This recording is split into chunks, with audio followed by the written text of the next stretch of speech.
Bilirubin screening for biliary atresia. What is biliary atresia? Biliary atresia is the obliteration or discontinuity of the extrahepatic biliary system, resulting in the obstruction to bile flow. Later on, you'll see a video where it will explain in a better way what's biliary atresia. Now, it's important to know that it appears in newborns and can only be treated by performing a Kasai hepatoportomy and tracheostomy procedure, which is a way where they unblock the biliary conduct so it does not damage the liver. The screening.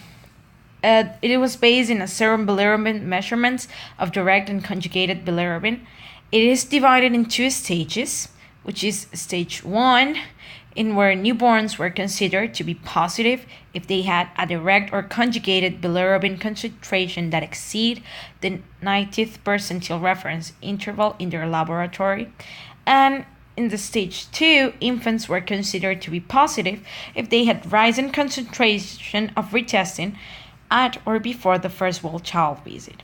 This is important to know that the first stage is actually a test taken right after the baby is born, so it needs to be taken exactly at that moment, and the stage 2 you have to take it 1 month after the baby is born, so you can actually detect biliary atresia in an early stage and avoid further complications.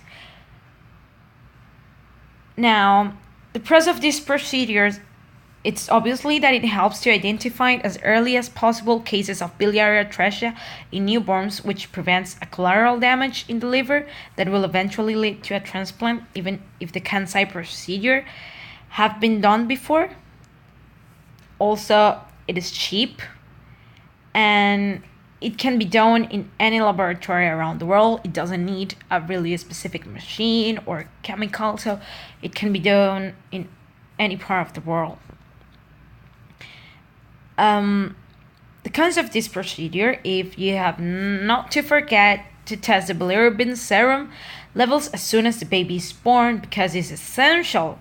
Otherwise, the effectiveness of the screening is lost. And it also needs a secondary testing, which can only be done if the mother takes the child to the laboratory for it. So if she happens to forget about it, or if she doesn't care about it, well, the screening and all the tests done before will be lost. In Ecuador, biliary atresia is not detected on time, so normally all of the babies born with that need a liver transplant, and there's no mandatory screening for newborns in bilirubin levels, which is sad because only in Francisco y Casa Bustamante Hospital per year, about 20 to 40 cases of biliary atresia appear, and all of them end in the need of a liver transplant, which is a problem in Ecuador since the transplants are not done in Ecuador. Ecuador does not do liver transplants. So in conclusion, newborn bilirubin screening for biliary atresia should be a procedure mandatory for every newborn. It is effective, simple, and has the ability to help prevent millions of baby liver transplants around the world. Especially here in Ecuador, it will help to save hundreds of lives per year, since you will not need to go outside to do a liver transplant.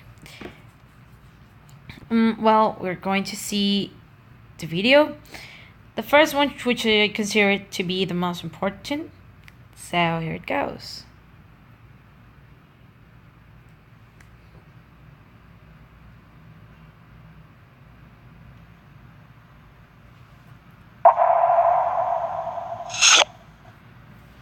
Artresia refers to this obstruction, or maybe even an absence of a lumen or a passageway. Biliary has to do with the bile ducts or gallbladder.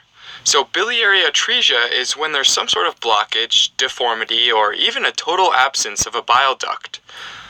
Biliary atresia specifically refers to newborns or young infants, and it can be a congenital defect, meaning something that happens during fetal development, but more commonly it's some sort of inflammation that happens soon after birth that leads to the destruction of the bile ducts.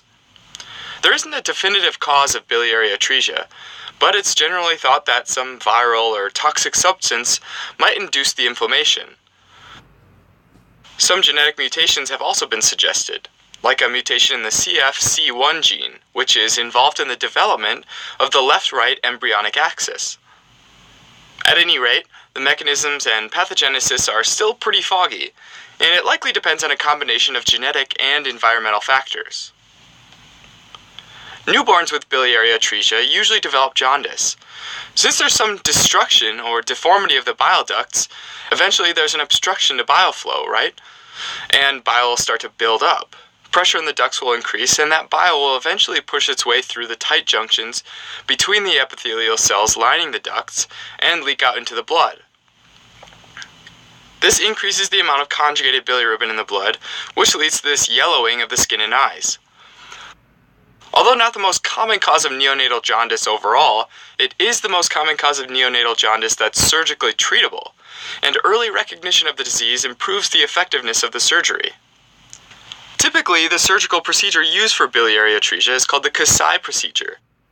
And basically what's done is the damaged bile ducts outside the liver are first removed, and then the small intestine is cut and one end is directly reattached to the liver where bile comes out, also where the bile ducts used to be. This allows the bile to drain directly into the small intestine. The other end of the small intestine is reattached to another spot along the small intestine, such that now there's this path from the stomach to the small intestine, as well as a path for the bile to drain from the liver. Although this procedure can be effective at reestablishing some bile flow, a lot of newborns continue to have slowly progressing liver disease and will often need a liver transplant by 2 years of age.